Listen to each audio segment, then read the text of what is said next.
Voilà une petite vidéo suite à certaines sollicitations pour vous montrer comment je fais le pain. Alors cette vidéo n'a pas pour but de substituer au boulanger. Je ne suis pas un boulanger. Le but c'est qu'en cette période de confinement, on essaie tous de faire un peu des choses par soi-même pour sortir le moins possible. Et le pain en fait partie. Donc cette vidéo c'est pour aussi vous expliquer comment je le fais. Pour les ingrédients, vous les aurez donc juste en bas de la page, ça va être un lien YouTube tout simplement. Donc vous aurez tous les ingrédients expliqués. Et là, la première partie du pain, ça va être ce qu'on appelle le pouliche, qui est cette matière qui est à base de farine d'eau et de levure, et qui va servir justement pour faire pousser la pâte plus tard. Ça remplace le levain liquide ou le levain solide. C'est une manière plus rapide de faire son pain maison. Donc le pouliche, il est composé à part égale d'eau et de farine, que j'ai déjà mise, que j'ai déjà mis dans la préparation, et de levure de boulanger. Le plus important, c'est que l'eau soit tiède et que votre farine, vous pouvez choisir plusieurs types de farine, à savoir de la farine complète, de la farine T65, qui est une farine, on va dire, avec plus raffinée qu'une farine complète, et donc qui est un peu plus blanche. Sachant que la plus raffinée, celle qu'on utilise pour la pâtisserie, c'est la T45. Mais pour faire un pain, on va dire que vous ferez un pain blanc, quoi, comme une baguette. Alors c'est plus intéressant quand on fait son pain maison de faire un pain un peu plus complet, un peu plus riche, un peu meilleur. Enfin, après c'est mon avis. Et après vous avez les farines un peu spécifiques, type sarrasin, type seigle. Ces farines-là, il faut toujours les mélanger avec du blé. Vous ne pouvez pas les prendre seuls dans votre pâte, sinon vous aurez une pâte qui ne lèvera que très peu. Alors, pour que tout le monde comprenne bien, combien tu as mis d'eau et combien tu as mis de quantité de farine? Alors, comme c'est expliqué dans la recette, le pouliche, c'est à part égale de farine et d'eau tiède, à savoir 150 g de farine pour 150 ml d'eau tiède. Et au niveau de la levure que tu as choisie, et la levure, donc là, bon, c'est une levure Alsa, mais j'utilise la marque Opère, j'utilise de la Francine, peu importe. C'est de la levure déshydratée. Cette levure-là remplace très bien la levure de boulanger fraîche, qu'on trouve aussi en commerce, en supermarché, type la levure hirondelle.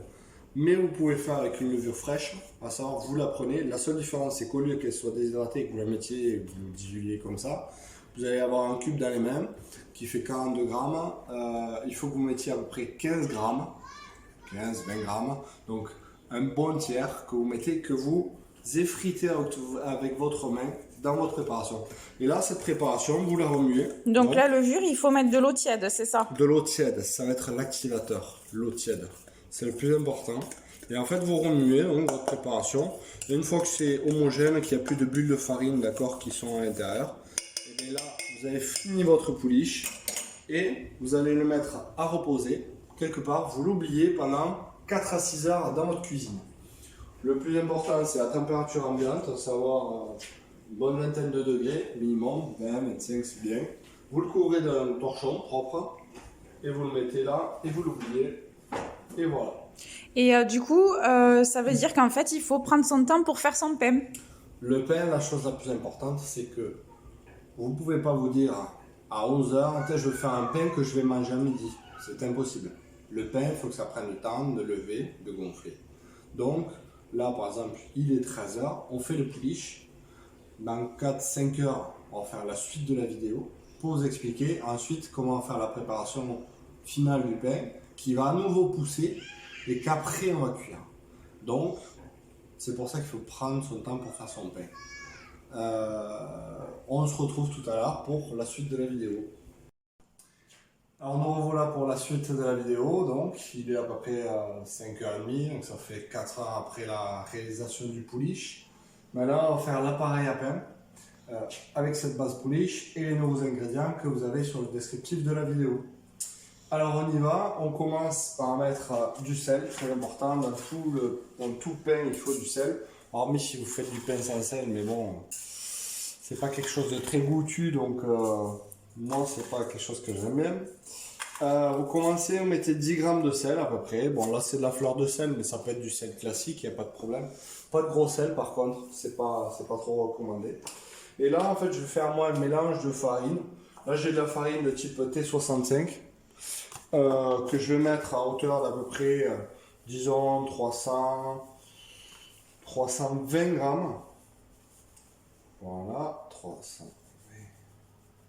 Ok, pour en fait pouvoir mettre 80 grammes de farine de sarrasin. Ça, c'est pour le goût. J'aime bien, moi, la farine de sarrasin. Je trouve que c'est une farine extrêmement bonne. Donc, on met la totalité des deux farines. Donc, ça nous fait au total 400 grammes de farine, plus les 10 grammes de sel. Donc, ça, c'est la première chose. Vous avez votre farine, tout est prêt, tout va bien, la balance, on n'en a plus besoin. Hop, on sent, on éteint. Ensuite, il faut de l'eau. Toujours pareil, de l'eau tiède. L'eau tiède, hop, on va prendre, pour avoir grosso modo, attention, voilà, c'est ça. Il faut avoir grosso modo 325 millilitres d'eau. Mais grosso modo, pour quelle raison? Oui, pour quelle raison? Parce qu'en fait, on va doser l'eau. On va commencer par mettre les 3/4 de la quantité. Et après, on va voir la texture qui va évoluer, si elle est bonne ou pas. Alors, on a l'eau, on a la farine, on a mis le sel et surtout, on vient voir notre expérience de tout à l'heure, le pouliche. Le pouliche, vous voyez, il a évolué, il a fait des bulles, il est parfait. C'est assez odorant, ça sent la levure. Ça doit faire des bulles. Si vous-même vous l'avez mis 5 heures, 6 heures, ça va faire encore plus de bulles. Tant mieux, c'est-à-dire qu'il est réussi et que la levure s'est activée, donc c'est ce qu'il nous faut. Alors ce qu'on va faire, c'est qu'on prend cet appareil de pouliche et on le met directement dans la préparation. Voilà, on racle bien. Un conseil, essayez de récupérer le plus de matière possible. Alors, moi j'ai une corne exprès, mais vous avez aussi, attendez, hop, vous avez aussi ce qui est le type des marises, qui je crois là sont sales, mais c'est pas grave. Les marises rouges, vous savez, pour racler, donc bon, ça c'est là elle est au sale, mais c'est pas grave. On commence, on mélange un peu, bon voilà, hop, et ensuite on met de l'eau. 3/4 à peu près, et on commence à mélanger. Alors, on n'y met pas déjà les doigts, c'est un peu trop tôt, ça va péguer, c'est pas terrible. On vaut mieux remuer tout doucement, comme ça, pour homogénéiser le tout. Normalement, ça devrait être encore un peu sec. Alors là, vu que j'ai mis du sarrasin, ça sent très bon quand on le remue, et d'ailleurs, après, ça sent très bon à la fin, à la cuisson. Le sarrasin, c'est quelque chose qui donne beaucoup de goût. Après, il faut aimer. Le seigle, pareil. Vous avez aussi, pour ceux qui préfèrent pas avoir trop de gluten, le petit épeautre, qui est une céréale très bonne en acides aminés, meilleure que le blé, et qui a beaucoup moins de gluten, et du coup, qui, on va dire, est plus digeste que le blé. En soi, voilà. Mais dans tous les cas, comme je le disais tout à l'heure, privilégiez des farines de type supérieur à de la farine T65, à savoir ou à minima de la T65, c'est-à-dire des farines où il y a des résidus de blé complet, où est-ce qu'il reste encore voilà, la totalité de l'épi. Et donc du coup des farines qui sont moins raffinées, mais qui sont meilleures nutritivement. Voilà. Donc là on y va, on mélange, il faut vraiment homogénéiser. Voilà, on n'y est pas encore, mais ça commence à s'homogénéiser. Il y a encore, du coup, il y a encore du travail à faire, mais ça commence à pas être mal. Et en fait, on rabat à chaque fois dedans pour essayer d'incorporer la totalité du mélange. Il faut vraiment bien homogénéiser. Alors, moi, je vais faire la vidéo pour faire un pétrissage à la main. Effectivement, si vous avez un robot, meilleure des choses, vous prenez donc tous ces ingrédients qu'on a vus ensemble, hormis le pouliche que vous ne faites pas au robot bien sûr, mais tout le reste vous le faites à la main, vous le mettez dans la cuve du robot et vous faites tourner votre robot à peu près 10 minutes avec le crochet à pâte exprès, une dizaine de minutes, dont moitié vitesse lente et moitié vitesse moyenne, de façon à ce que ça soit, voilà, pas trop mal. Alors là, vous voyez déjà, je trouve que la texture est assez lisse, homogène, et en fait, il se passe un truc, c'est que elle colle déjà beaucoup et j'ai pas besoin de cette eau supplémentaire. Alors le travail, là, ça va être de, on va dire, récupérer cette pâte. Là, elle colle beaucoup, elle n'est pas travaillable en l'état. Donc ce qu'on va faire, c'est très important d'avoir ça à disposition. Toujours mettre un peu de farine. Hop, et on continue, on homogénéise, toujours. Jusqu'à ce qu'on retrouve une texture qui puisse permettre de la travailler à la main. On y va, on incorpore, toujours, encore et toujours. Bon, il y a des bouts qui partent, hein. Ne vous inquiétez pas, il n'y aura pas de blessés pendant la vidéo, tout va bien. Hop, et puis bon, la cuisine, il faut nettoyer après, c'est toujours pareil. Hop, on met, on va voir. Là, c'est de cette farine que j'ai mis, là, c'est la farine classique, c'est la T65 ou T45. C'est juste pour incorporer, pour trouver la texture parfaite, on va dire, pour pouvoir la manipuler. Et cette farine, après, va nous servir justement pour manipuler. Là, je pense que ça commence à pas être trop mal. Alors, faire plusieurs choses. Là, déjà, on va conserver ces bouts de pâte, pas trop jeter non plus. Ensuite, on va mettre un peu sur les doigts, un peu ici, bien sûr. Là, on y va. Et là, c'est parti. Le plus important, c'est de faire qu'elle ne colle plus, mais pour autant, je nettoierai après, chérie. Ne t'inquiète pas. Mais pour autant, il faut. Là, elle colle encore, on le sent. C'est pas gênant. Mais à chaque fois, je re-rabats l'intérieur. Et en fait, ça découvre les extérieurs. Et en fait, c'est là où ça pègue. Donc, à force de le faire, la farine qui est sur les bords s'incorpore. Et du coup, ça commence à moins péguer. Donc, c'est bien. Et puis là, on y va gaiement. Il ne faut pas que ça pègue à la sortie, surtout pas. Parce que sinon, vous n'allez pas pouvoir le travailler correctement. Alors, pour voir. C'est pas trop mal. Je récupère la farine qui est là-dedans. On continue. On y va, on malaxe. On continue. Ok.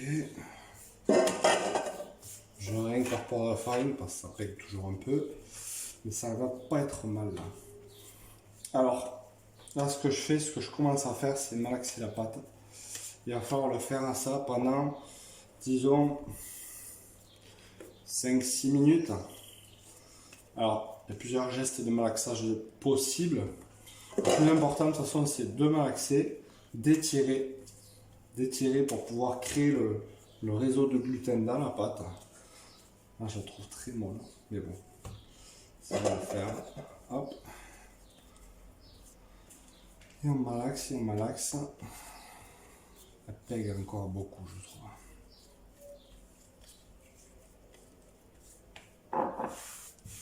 Voilà. Il faut pas avoir trop, faut pas qu'elle vous reste dans les doigts, sinon c'est que c'est pas bon. Mais après, il ne faut pas non plus avoir inversement une pâte qui ne colle plus du tout, qui n'incorpore plus rien, parce que ça veut dire que vous êtes à l'excès de farine. Et alors là, pour rattraper avec l'eau, c'est plus compliqué. C'est pas trop mal. Ça pègue encore un peu, mais c'est pas mal du tout quand même. Ça commence à pas être mal. Quelle énergie. Voilà. Ce sont les risques du métier. Allez, on y va. On pétrit. Alors, il y a plusieurs gestes qui peuvent être faits qui améliorent. Premièrement, ce qu'on peut faire, c'est diviser la pâte d'un tiers et recoller ce tiers de l'autre côté. Ça, c'est une première chose qui peut se faire, comme ceci. Et en fait, ça va créer le réseau. Mais là, par exemple, vous voyez, je vois qu'elle colle encore un peu. Donc, je réintègre de la farine jusqu'à ce qu'elle ne colle plus. Là, par exemple, vous voyez, dès le départ, Si j'avais mis allez, un peu moins d'eau, j'aurais pas eu tout ce temps de rattrapage de pâte à mettre beaucoup d'incorporation de farine. S'il faut, j'aurais juste eu besoin de mettre de la farine là pour pouvoir étaler, mais c'est tout. Bon, mais ça, de toute façon, c'est les aléas. Il faut tester la pâte, il faut la pétrir. Il faut que si elle colle trop, on continue à incorporer, mais sinon, on y va, on pétrit et c'est comme ça que ça se fait, quoi. On y va, voilà, là c'est pas trop mal. Là c'est pas mal. Ouais. Le plus important, c'est de la travailler longtemps, parce qu'il n'y a que comme ça que le réseau va se créer. D'ailleurs, il ne faut pas s'y tromper. Si on le met 10 minutes au robot, c'est pas pour rien. Donc, à la main, à minima, entre 5 et 10 minutes. Voilà, je trouve qu'elle n'est pas trop mal. Elle colle un peu, j'ai des résidus sur les mains, mais c'est normal. C'est normal. On rabat dedans. Voilà.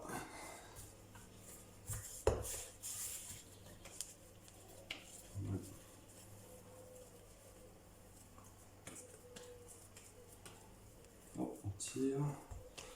Et après, il y a quelque chose qui se fait aussi, c'est le but c'est de créer ce réseau en l'étirant et également d'incorporer de l'air. Alors pour incorporer de l'air, il y a une méthode assez simple, c'est la projection qui incorpore de l'air. C'est toujours marrant à faire, mais c'est un des foulards aussi, c'est pas mal. Donc voilà. On peut faire ça 2-3 fois. Bon, là je l'ai fait pour le fun. Ok. Eh bien, écoutez, on va continuer à travailler encore un peu, mais je trouve que déjà elle est pas mal là. Vous voyez, on peut arriver à faire une forme. Là, c'est travail, elle pègue légèrement, très légèrement. C'est-à-dire qu'on peut se la défaire des doigts assez facilement. Donc franchement, ça commence à pas être mal en termes de texture.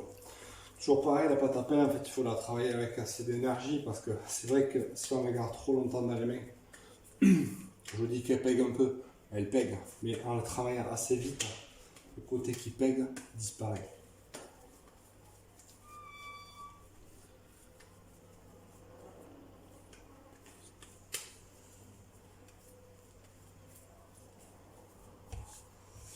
Ok. Bon, là, ça doit faire déjà 5 minutes, 5 bonnes minutes que ça travaille, minimum. Je suis à 11 minutes de vidéo en tout. Ouais, là, elle est bien travaillée. Alors voilà, bon, on a fini de pétrir. C'est pas mal. Bien voir. Bon, la texture là est pas trop mal.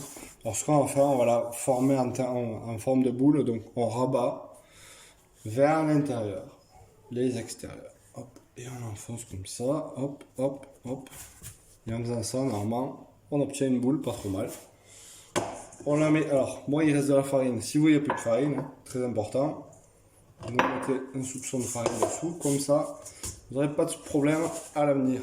Alors, ce qu'il faut faire là, vous reprenez votre torchon, vous le mettez dessus, et en fait, on va aller au four et on va le mettre au minimum, à savoir,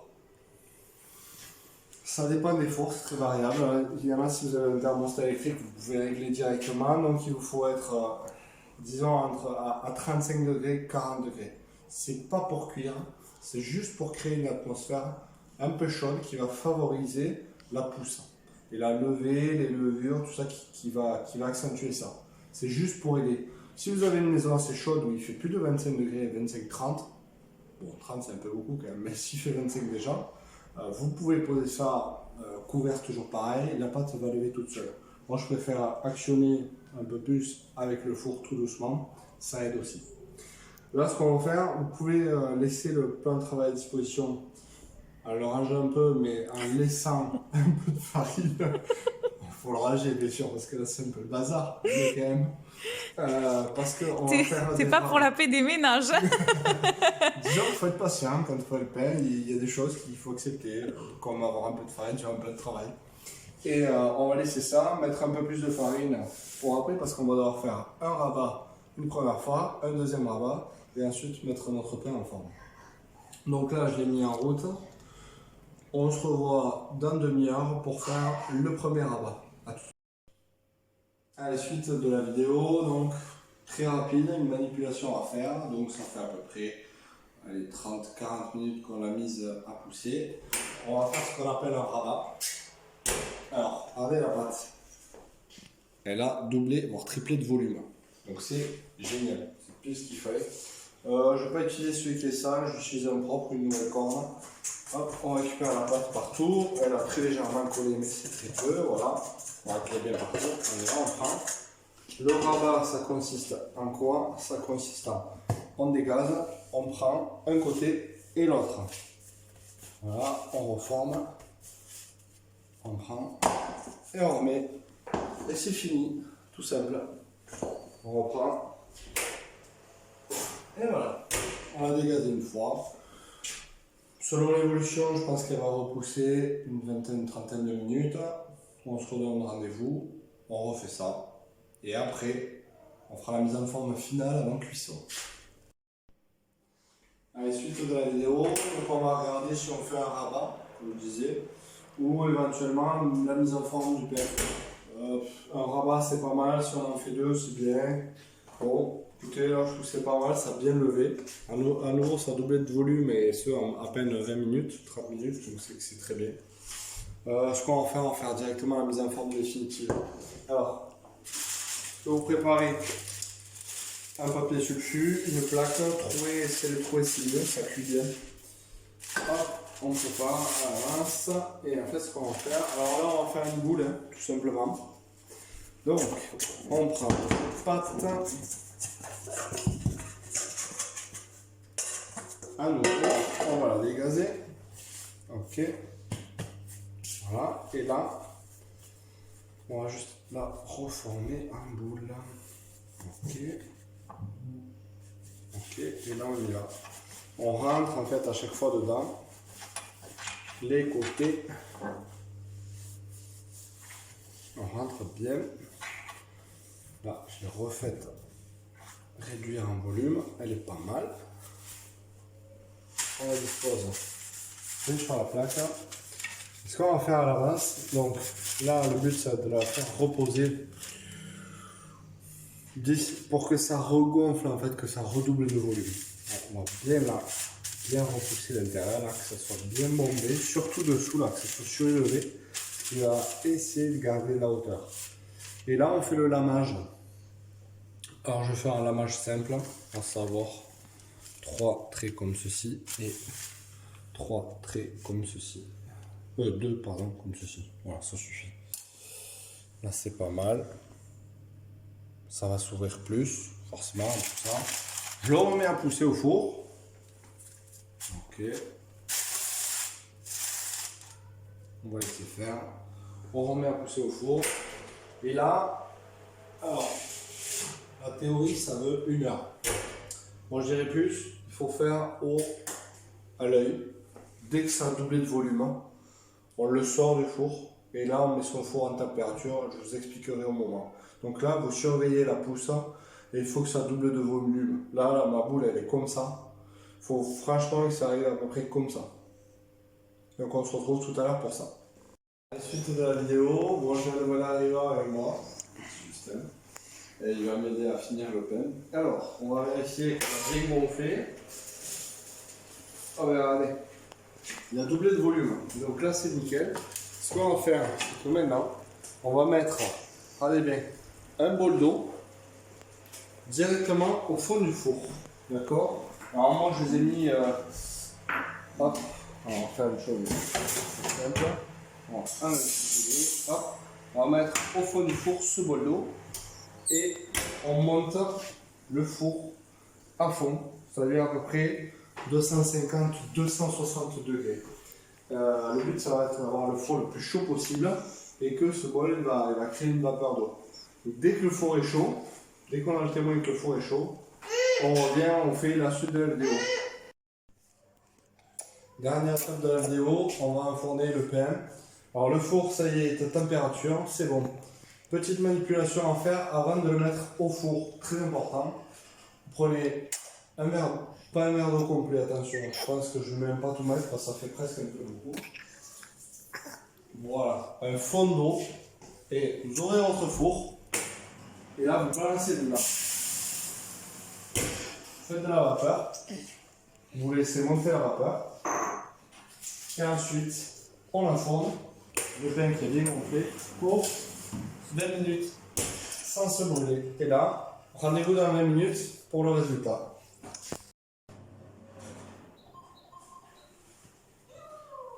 Dernière étape de la vidéo, on va vérifier que notre pain va bien et on va le sortir. Allez, c'est parti. Four chaud, on toujours. On éteint. Ah, super, il y a une coloration parfaite.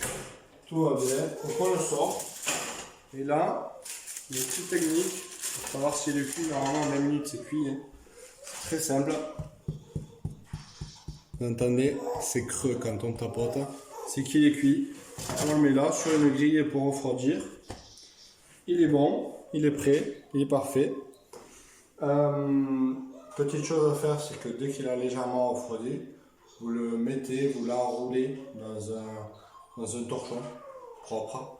Et comme ça, vous pouvez le conserver. Nous, on arrive à en tenir presque une semaine, 5-6 jours, sans problème. Et ça se mange très bien. Et même après, quand il vous reste des morceaux, vous pouvez le mettre dans une soupe, vous pouvez les mettre, vous en servir pour autre chose. Donc voilà ce qu'on pouvait faire aujourd'hui avec le pain. Sachez que maintenant que vous maîtrisez ce qui est par exemple les pousses et compagnie, eh bien, enfin les pousses, c'est-à-dire le pain qui lève, cette pâte qui lève, vous pouvez expérimenter différents types de pâtes. Je pourrais vous montrer éventuellement par d'autres vidéos, mais vous pouvez réussir à faire par exemple des pains burgers vous-même de ce type. Vous pouvez également réaliser celle-là je l'ai faite hier, une brioche maison qui se mange très très bien et qui pour déjeuner ça c'est royal. Et toujours pareil, hein, pour le confinement, pour savoir se faire plaisir, se faire des choses maison, et ça aide tout le monde. Donc écoutez, n'hésitez pas à partager ma vidéo si elle vous a plu, à commenter, à poser des questions, tout ça. J'essaie de faire des vidéos pour ces autres présentations là. Voilà, merci à tous.